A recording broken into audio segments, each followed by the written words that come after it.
Mettre en place des politiques visant à promouvoir les ressources naturelles des pays du bassin du Congo, c'est l'objectif principal de cette rencontre.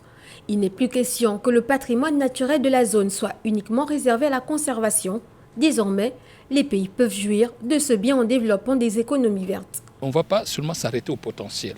Il faut maintenant, comme on dit dans des gros mots, il faut qu'on passe, disons, du capital naturel au capital productif. C'est-à-dire qu'il faut qu'on commence à partir de ce capital naturel, commencer à créer de la richesse, développer des entreprises, créer des emplois pour régler les problèmes que nous avons, par exemple, dans nos États, de chômage, de pauvreté, d'absence de secteur économique en dehors du secteur des hydrocarbures. Au Gabon, le processus de développement de l'économie verte est enclenché. Le pays est un exemple dans la sous-région et sur le continent.